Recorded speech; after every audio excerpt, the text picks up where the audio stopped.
संगमनेरातील सहकार महर्षी भाऊसाहेब थोरात सहकारी साखर कारखाना येथे सन 2026 ते 27 गळीत हंगामाच्या प्रारंभासाठी आज पहिल्या मिल रोलर शुभारंभाचे पूजन उत्साहात पार पडले।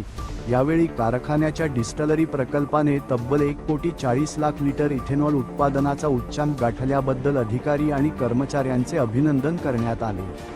राज्यातील अनेक साखर कारखान्यांमध्ये मद्यनिर्मिती केली जात असताना भाऊसाहेब थोरात कारखान्यात मात्र इंडस्ट्रियल अल्कोहोल निर्मितीवर भर देण्यात येत असल्याने हा कारखाना सहकार क्षेत्रात वेगळी ओळख निर्माण करत आहे। वीज निर्मिती आणि इथेनॉल प्रकल्पामुळे कारखान्याला आर्थिक बळ मिळत असून पर्यावरणपूरक इंधन म्हणून इथेनॉलचे महत्त्वही वाढत आहे। ऊस उत्पादक शेतकऱ्यांना उच्चांकी भाव देण्याची परंपरा कायम ठेवत कारखाना प्रगतीची वाटचाल सुरू असल्याचा विश्वास यावेळी व्यक्त करण्यात आला। डेझ न्यूज मराठी सौजन्य यशोधन संगमनेर।